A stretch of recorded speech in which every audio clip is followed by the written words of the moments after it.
E aí, pessoal, tudo bem? Eu sou o Caio Melo, apresentador do jornal Gazeta Online, né? Geralmente vocês me acompanham por lá, só que agora, claro, a rádio está respeitando as regras de isolamento social. Então, por enquanto, na rádio, estamos com a programação musical e também com algumas reprises, né? Algumas reprises especiais da nossa programação também. Agora, nada impede, é o que nós vamos fazer, de trabalhar remotamente de certa forma, né? Então, de segunda, quarta e sexta, toda vez aqui pelo Instagram da nossa rádio, às 4 da tarde, vão rolar algumas lives que eu vou conduzir aqui justamente pelo nosso Instagram. Então, em cada uma eu vou conversar com algum repórter da revista Esquinas, né? A revista que é um órgão laboratorial da Faculdade Casper Libero, que os próprios alunos é quem fazem as reportagens e as matérias. E eles estão com uma cobertura especial referente, e claro, não poderia ser diferente, à pandemia do coronavírus, né? Então, são reportagens que estão sendo feitas por lá trazendo essa questão do coronavírus sobre vários ângulos, várias óticas diferentes, e a gente quer saber justamente quais estão sendo os desafios de produzir essas reportagens, o que eles têm enfrentado, né, trabalhando remotamente, a apuração.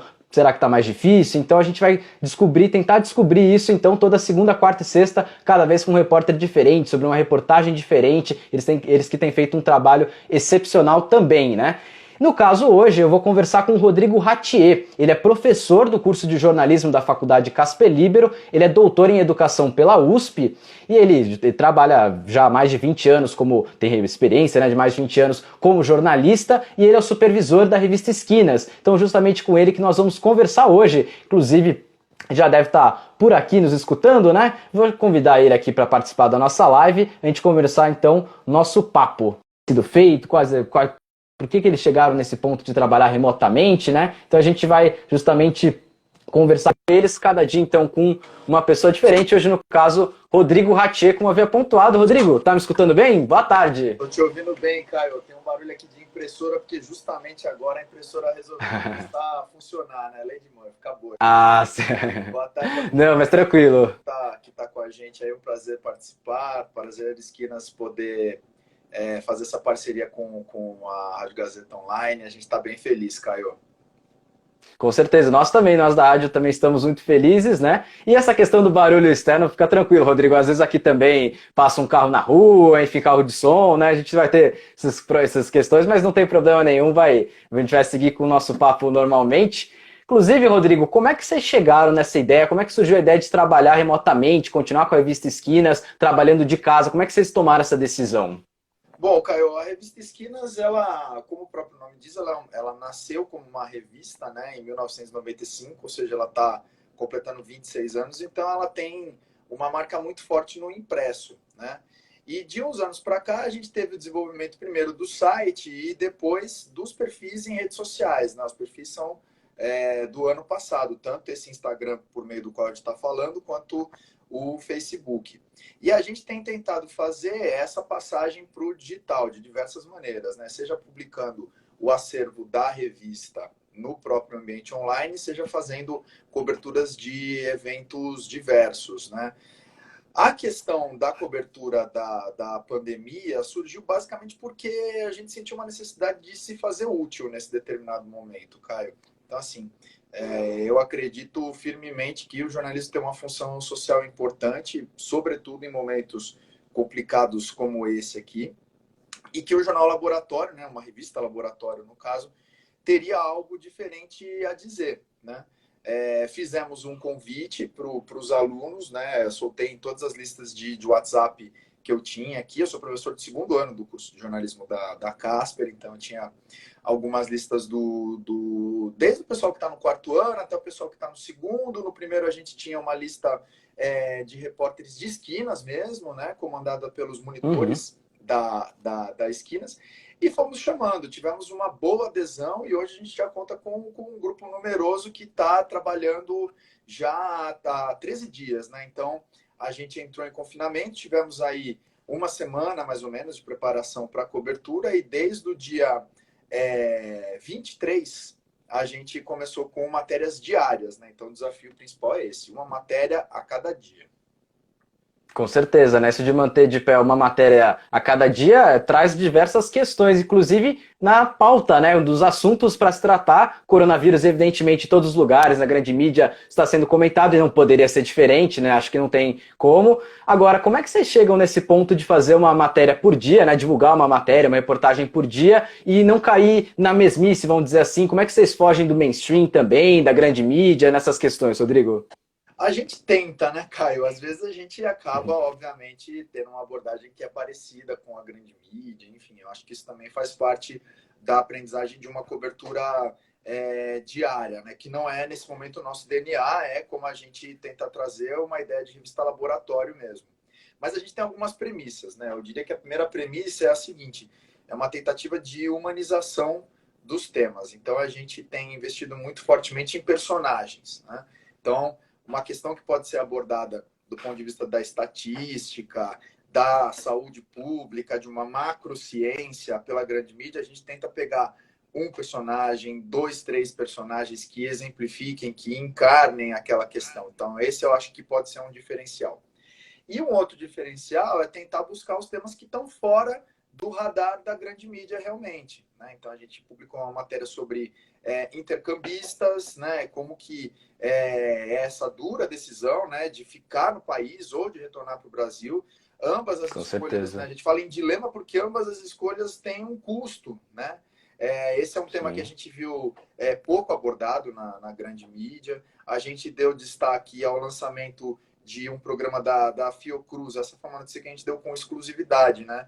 Há um programa que faz a projeção para dali uma semana, como estarão os casos de contaminação no Brasil, enfim. Então, toda esse tipo de cobertura, a gente fica fazendo ronda, né? Somos jornalistas, enfim, ainda mais agora todo mundo em casa, todo mundo fica ligado, talvez até mais do que a gente deveria nas notícias, né? Então, vão surgindo as pautas, a gente tem uma reunião semanal, às sextas-feiras, obviamente, como você comentou aí no começo da transmissão, de forma remota, né? A gente fez por um aplicativo que é o Microsoft Teams, que a Casper tem Uhum. utilizado para suas disciplinas, então a gente trouxe o grupo de esquinas para dentro do Microsoft Teams, e um grupo de Zap, né, cara, que não para, o pessoal vai sugerindo, a gente vai discutindo matérias no próprio grupo, vai sugerindo fontes, enfoques, enfim, é um trabalho bem dinâmico mesmo. Com certeza. Você até comentou dessa questão da reportagem humanizada, ser o diferencial de vocês e a busca das fontes. Só que tem agora um problema dessa pandemia que justamente é impossível. Agora, nesse momento, é impossível os repórteres irem fazer entrevistas pessoalmente, presencialmente, e até talvez tenha um pouco de dificuldade em chegar nas fontes. Então, tem sido realmente uma grande dificuldade? Vocês têm superado ela com mais facilidade? Como tem sido esse processo da busca das fontes que são tão fundamentais para o jornalismo, né?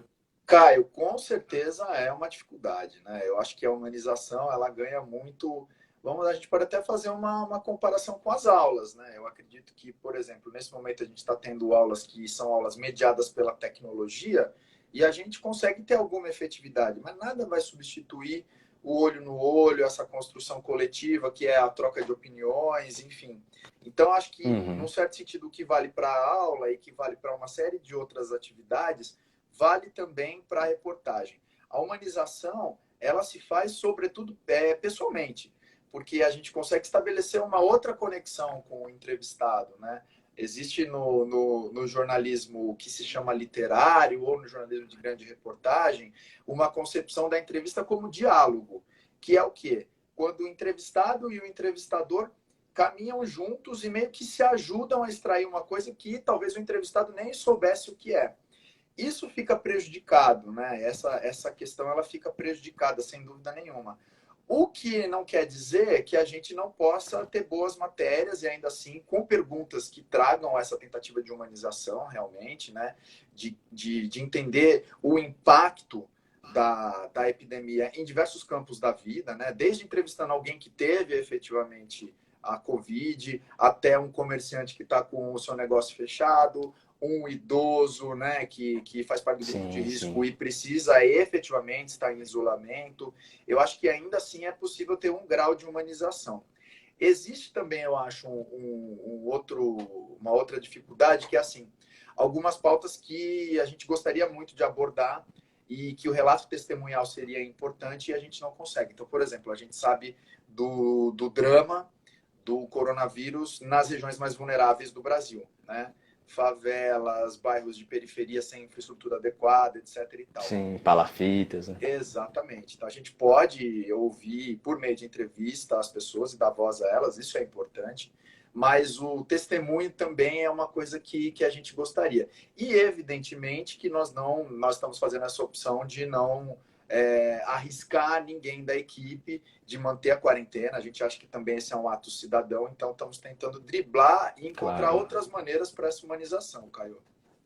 Sim, dizem que o jornalista tem que sujar os sapatos, mas nesse momento, enquanto a quarentena não acabar, melhor não, né? Então a gente fica em casa, trabalha remotamente. Exatamente, só se for mesmo. E, Rodrigo, você comentou também da questão de ouvir quem já teve a Covid e tudo mais. Isso me lembra uma reportagem de um case de sucesso de vocês, que foi aquela reportagem do Casperiano, né, do aluno da faculdade que teve coronavírus, chegou aí para UTI, já está tudo bem com ele, já está bem, já recebeu alta e tudo mais.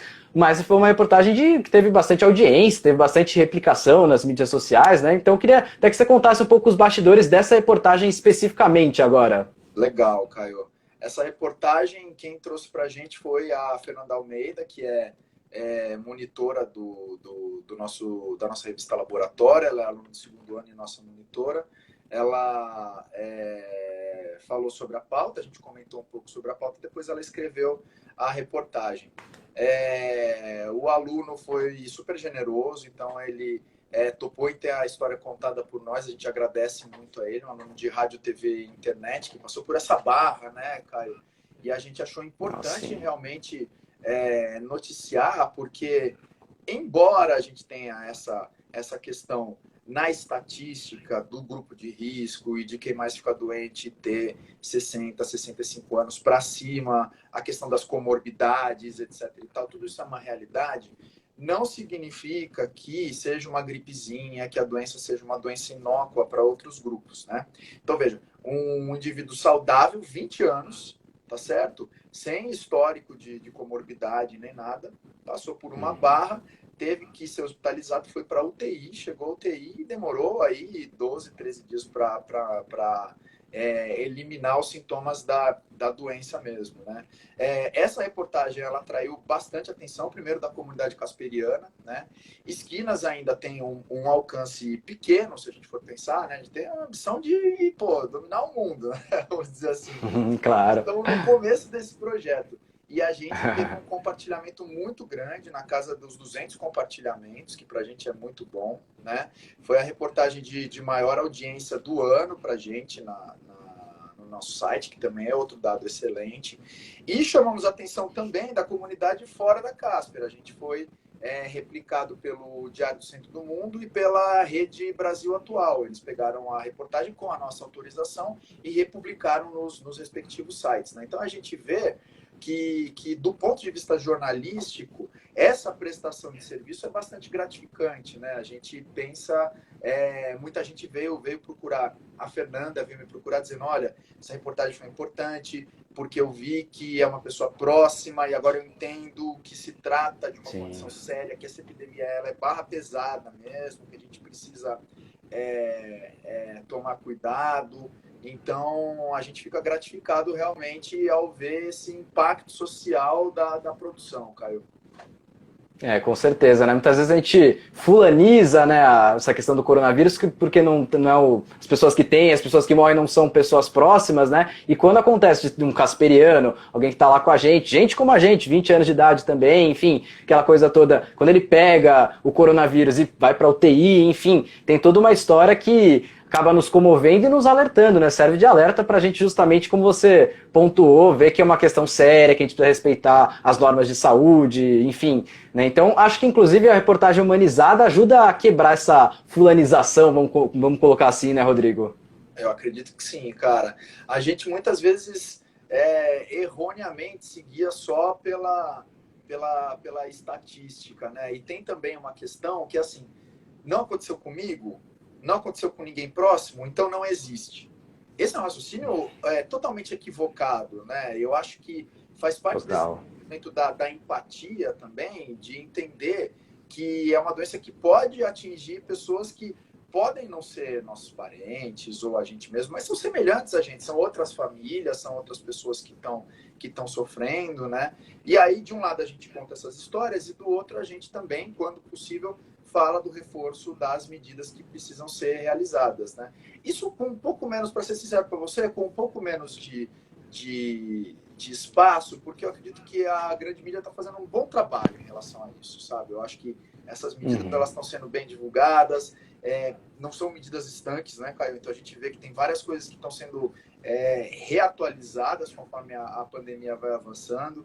Então agora a gente tem uma determinação, por exemplo, maior de um uso de máscara, né? De que existe um incentivo, inclusive, para que as pessoas confeccionem suas máscaras de tecido em casa, e a grande mídia vai acompanhando. E a gente está atento, né? Se alguma coisa passar do radar aí, a gente também gostaria de dar nossa contribuição falando sobre essas medidas de prevenção e de combate também. Com certeza, né? Inclusive, um momento como esse de pandemia, eu imaginava que não haveria nenhum interesse da parte de ninguém de divulgação de informações falsas, das fake news, enfim. Mas infelizmente elas vêm acontecendo de várias formas, seja com medidas medidas de saúde caseiras que não têm embasamento científico, ou seja, até mesmo certo uso político dessa pandemia, algo que não deveria acontecer. E aí entra o trabalho até de vocês, da grande mídia também, mas claro, de órgãos como a Revista Esquinas, de passar informação de credibilidade, informação correta, informação checada. Qual que é o maior desafio nesse ponto agora de trazer uma informação que tenha embasamento, que seja uma informação que seja relevante e ao mesmo tempo talvez não assuste tanto as pessoas, enfim, tem muito aquela questão de dar informação, mas ao mesmo tempo não infoxicar, né, que tem esse conceito no jornalismo, né, que é de justamente tanta informação que a pessoa não sabe mais qual que é a correta, enfim, acaba ficando muito preocupada. Como que funciona isso, Rodrigo, no trabalho de vocês? Eu acho que tem uma parte dessa questão da infoxicação, de ter muita informação, de ficar alarmado, que a gente não tem muito controle. Tem a ver com as pessoas que consomem. Então, não é uma providência boa, no meu entendimento, você ficar o dia inteiro acompanhando o número de mortos e o avanço, etc. e tal, porque as perspectivas ainda são negativas. No Brasil, parece que as medidas de isolamento social, de fato, estão segurando um pouco a pandemia, mas a gente espera aí, Caio, para as 2 próximas semanas, um cenário difícil, muito difícil. Então, todas as fontes que a gente conversa, da Secretaria de Saúde, a gente entrevistou uma profissional de um hospital de referência para a Covid em São Paulo, e a perspectiva é essa. Semana do dia 20 vai ser uma semana em que nós vamos estar chegando no pico dos casos, né? Então, uma coisa é saber que a perspectiva é negativa, outra coisa é você ficar se alimentando dessa negatividade o dia inteiro. Isso não é bom, né? Claro, Isso claro. vai levar, no meu entendimento, ao pânico. E o pânico não é um bom conselheiro, né, cara? O pânico, ele paralisa a gente. O que o jornalismo pode fazer para combater esse tipo de coisa? Eu acho que a primeira coisa é tentar fugir da armadilha do sensacionalismo, né? Então, acho que é importante a gente humanizar e trazer o caso de vítimas também, mas não fazer disso o que a gente fala no jargão, né? Um espreme sai sangue. Então, fazer só história de desgraça, só gente morrendo, etc. e tal. Claro, claro. Não é um serviço de utilidade pública, não é uma prestação de serviço. Eu penso, uma coisa é o alerta, a outra coisa é você lucrar em cima do sofrimento e das mortes. Então, eu acredito que o jornalismo pode, vamos dizer assim, resistir a essa tentação, porque é uma tentação o sensacionalismo mesmo, né?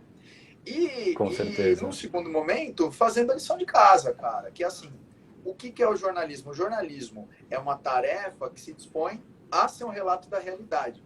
Como é que esse relato da realidade é feito? Por meio do testemunho, por meio da pesquisa, por meio da entrevista, com profissionais com credibilidade, abalizados, especialistas da área, enfim. Então, fazendo o discurso jornalístico realmente, fazendo as tarefas típicas do jornalismo, que, obviamente, não estão no escopo de quem produz fake news, por várias razões, inclusive razões políticas, como essas que você mencionou. Com certeza. E é bom, só para a gente lembrar aqui o pessoal, Rodrigo, que eles podem interagir, claro, aqui pelos comentários da live, né? Exemplo do que está fazendo, por exemplo, o Roberto, a Agnoel também, várias pessoas mandando mensagem aqui, Mari Galvão, enfim, pode mandar mensagem, inclusive a pergunta para a gente dar uma incentivada aqui no nosso debate, na nossa conversa, né? Que tá, por enquanto está sendo muito boa, né? Vale pontuar essa questão. Rodrigo, de novo na questão das fontes, você comentou que sempre fontes qualificadas, especializadas, você comentou do Ministério da Saúde, um hospital de referência também. Esse é um pessoal que, evidentemente, nesse momento acaba ficando sobrecarregado, porque todo mundo vai querer essas boas referências, essas boas fontes, por ser a Esquinas um órgão estudantil, digamos assim, laboratorial de uma faculdade universitária, enfim, isso acaba ajudando ou dificultando vocês nesse processo de conseguir essas boas fontes, essas boas referências da saúde, da economia, enfim, independente do ângulo que a gente for observar a pandemia. Qual que é a sua opinião a esse respeito? Perfeito.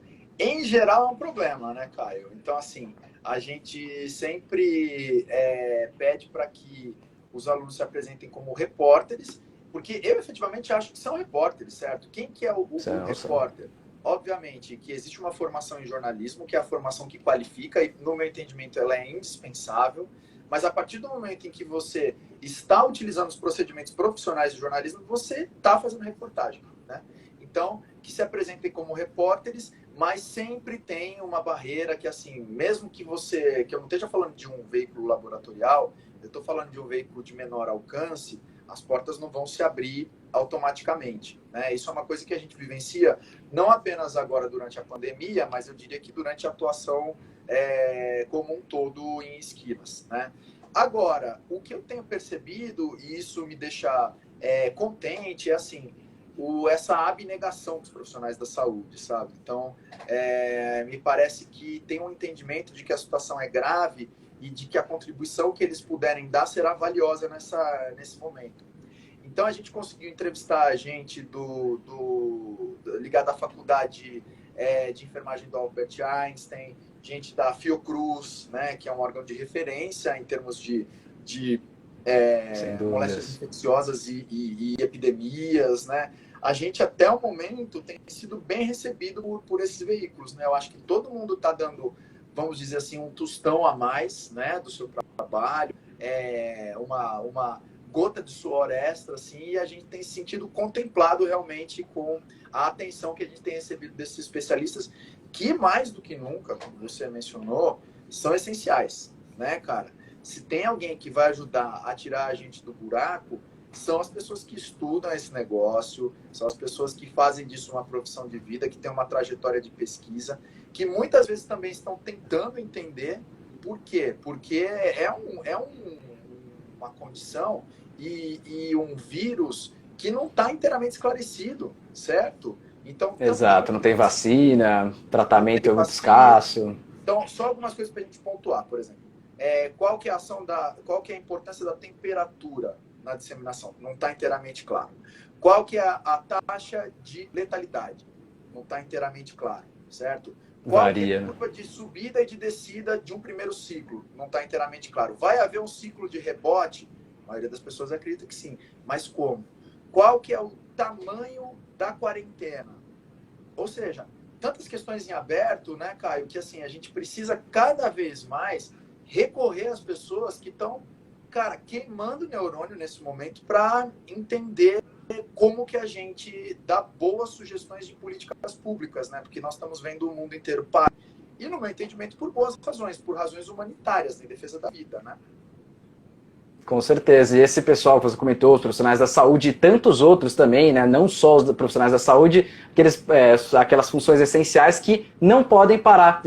Ironicamente, eles não podem seguir a própria recomendação de ficar em casa, por exemplo, porque se eles ficarem em casa não tem como, vidas serão perdidas, enfim. Então, por isso que é um momento tão importante, né? Via de regra, os profissionais da saúde já têm esse entendimento de que falar com a imprensa é importante, falar com a mídia é importante para disseminar justamente a informação correta, de qualidade, nos veículos grandes ou pequenos, né? Mas especialmente nesse momento, acho que, como você pontuou, em especial numa pandemia, como a gente está vivendo, algo que é diferente, inclusive, do que a maioria das pessoas nunca viu antes na vida, né? Então, são momentos realmente onde tanto a parte da medicina, enfim, das funções essenciais da sociedade, como a parte agora também, nossa, da mídia, da imprensa, dos jornalistas, enfim, é fundamental, né? Esse é um casamento que tem que acontecer e que tem que estar em harmonia, né, Rodrigo?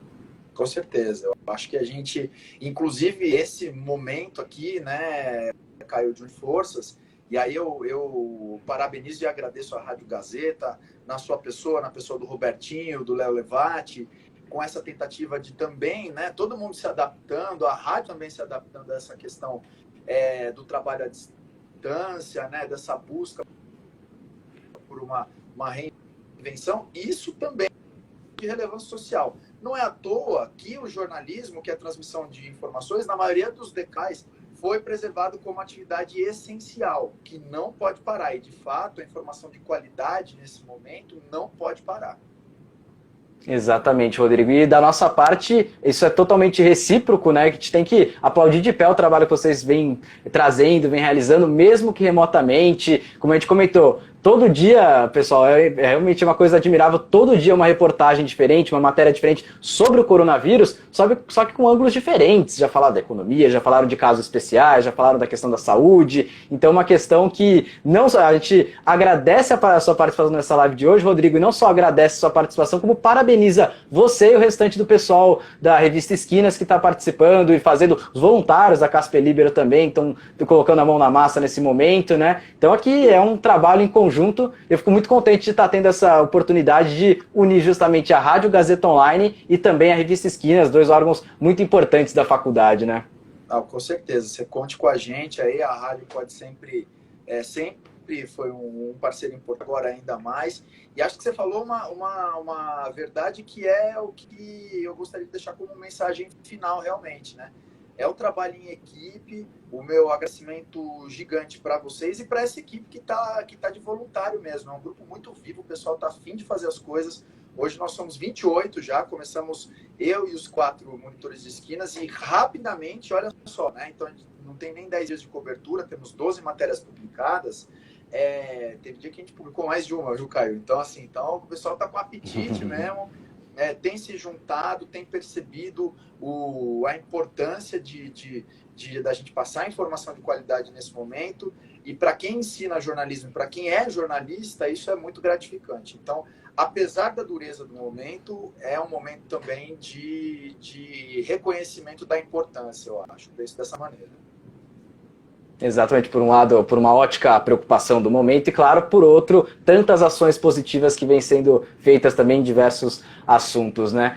Pessoal, a gente vai ficando por aqui, então essa live de hoje vai chegando ao fim. Te agradece demais a participação de vocês que acompanharam essa live. Lembrando que a gente volta na quarta-feira, 4 da tarde, de novo aqui pelo Instagram da Rádio Gazeta Online. A gente vai conversar com outro repórter da Revista Esquina sobre alguma matéria, alguma reportagem. A gente vai trazer e preparar um conteúdo especial para vocês. E essa live, quem está chegando agora, algumas pessoas chegando agora, enfim, algumas que chegaram no meio do caminho, vai ficar disponível aqui pelo Instagram nas próximas 24 horas, mas também, passando esse prazo, a gente vai subir lá no YouTube, vai estar disponível no YouTube também para você acompanhar com mais calma também. Então, tanto aqui pelo Instagram nas próximas 24 horas, como lá pelo YouTube também vai ficar disponível essa live, assim como as próximas, claro. Então, só relembrando, dia 8 de abril, que é a próxima quarta-feira, a próxima live, 4 da tarde aqui comigo, algum outro repórter de Esquinas. Rodrigo, então a gente agradece novamente a sua participação, obrigado mesmo, foi um papo muito importante, muito bacana, a gente começou com o pé direito, podemos dizer, né, podemos entender assim.